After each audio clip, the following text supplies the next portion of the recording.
Yeah, hello everyone. Welcome to Ram Maruti Tutorials. Today's topic, today I'm going to explain you regarding factors theorem, a theorem by which we can find the factors of any polynomial, right? It's a theorem which is specially designed to find the factors of any polynomial. Of course, this factors theorem is completely dependent on remainder theorem. Okay, so remainder theorem I have already discussed in the earlier video. So let me deal with the factors theorem. Okay, so what does the factors theorem say to us? Right, if p of x is a polynomial of degree greater than 1, if there is any polynomial, let us call that polynomial as p of x, and if the degree of that polynomial is greater than 1, then a is any real number. If you consider any number as a, it might be 2, it might be 3, it might be 4, any real number, let us take it as a. Then we have taken two things: a polynomial under the name p of x, and the condition of that polynomial is the degree should be greater than or equal to 1. And we took one more, that is nothing but a real number a. P of x a polynomial, a real number a. Then what does the theorem says? X minus a, remember a is a real number we have taken. Then x minus a is a factor of p of x if the number what we have taken a, p of a becomes 0. You got the meaning of what is the meaning of p of a is equal to 0. According to the remainder theorem, if you plug in, if you substitute the value of a in the polynomial, and if you get the remainder as 0, this is clearly said to us in the remainder theorem. If you take any number, it might be 2 or 3, here we are taking it as a. If you substitute that number in the place of x, and if you get the remainder as 0, then obviously, then what we can say, this x minus a can be taken as a factor. This is the theorem says. If p of x is a polynomial of degree n is greater than or equal to 1, and a is any real number, then x minus is a factor of p of x if p of a is equal to 0. The same theorem can be said in a converse way. Right here what we have taken, a factor if p of a is equal to 0. X minus is a factor if p of a is equal to 0. Let's take the converse of that one. X minus is a factor, right, if x minus is a factor of the polynomial p of x, then p of a is equal to 0. X minus is a factor if p of a is equal to 0. Right, if p of a is equal to 0, then x minus, the same thing, conversely. X minus is a factor if p of a is equal to 0. Good. And if x minus a is already considered as a factor, then p of a is equal to 0.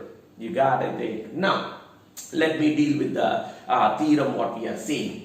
By remainder theorem, we have already said this is the theorem what we have. P of x is equal to x minus a into q of x plus p of a. If you want me to recall, let's go to the basics of that one. If you take a polynomial and it is nothing but the dividend, right, and x minus a is a divisor, then quotient is q of x and the remainder is p of a. This is nothing but the remainder theorem, and we can write that one. Dividend is equal to, right, divisor into quotient plus remainder. This we are learning from basics, right? If you consider p of x as a polynomial, and if you are dividing with x minus a, and if you get the quotient as q of x, then the remainder is p of a. This is nothing but the remainder theorem which we have already done. This can be written as p of x is equal to x minus a into q of x plus p of a. This is what we have remainder theorem. Here, that is what. Now let us take that remainder theorem. Whatever we got, let us take it. Now what is saying? If p of a is equal to 0, if p of a is equal to 0, I have taken p of a is equal to 0. Right? Now in the place of p of a, let us substitute 0. In the place of p of a, in the remainder theorem, let us substitute 0. Now I have substituted, I have copied the entire equation here. Alright, and in the place of p of a, I have substituted 0.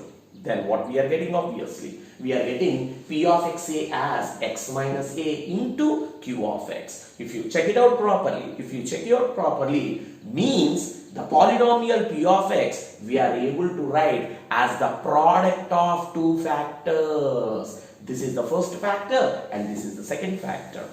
Polynomial can be written as the product of two factors. It's a product, multiplication of two things, means both are the factors of that one. If you want me to recall, let me recall with this one. If you take a number 12, if we are able to divide, we can write it as 4 into 3.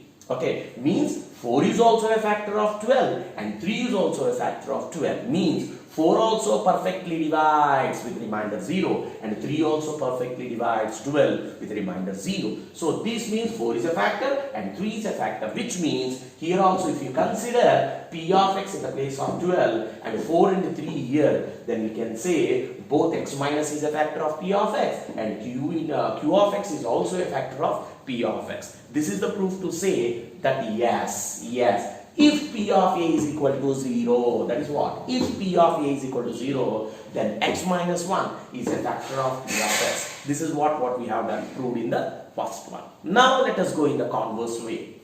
That is, what is the converse what we are saying? Right, if x minus is a factor, then P of a is equal to 0. If x minus is a factor, that is what? If x minus is a factor, let us bring back what we got from here. Let us bring back. Then just now we got it. P of from equation what we have proved here. So P of x is equal to x minus a into q of x. Now what we thought? Now what is already here? P of a. How much we got? 0. Let us plug in xk in the place of x. We are substituting a. X in the place of x we are substituting a, and in the place of x we are substituting a minus a is nothing but 0. 0 into q of a is nothing but 0. Now P of a is equal to 0. That is what we are saying. If since x minus is a factor of P of x, if we are substituting in the place of x a, in the place of x, so if we are substituting a, how we are getting that one?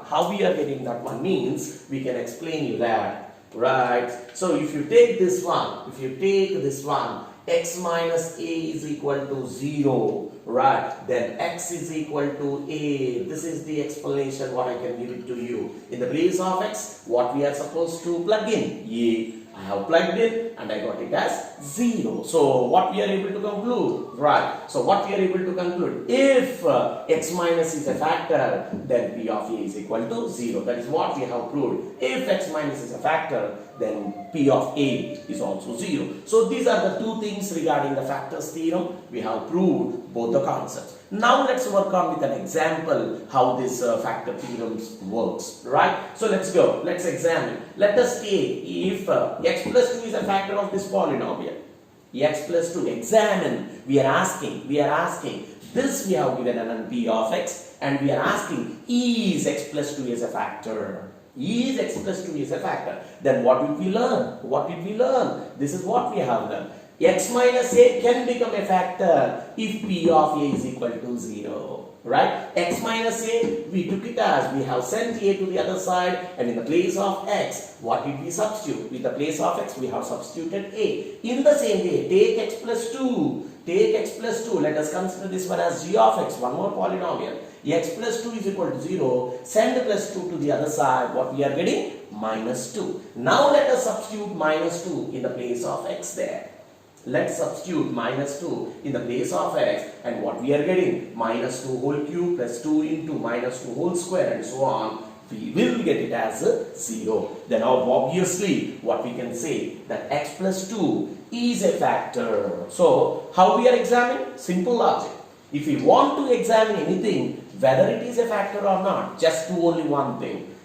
Whatever he has given x plus 2, in the rough, you take it as x plus 2 is equal to 0. Send plus 2 to the other side. What we need to? Minus 2. How we are getting? We are getting from here. That is what we said. If x minus is a factor, then here if we are having minus a, here we have taken plus a. If we are having plus 2, substitute minus 2. There we go. It's a simple logic. So guys, hope you are able to understand the concept of factors theorem.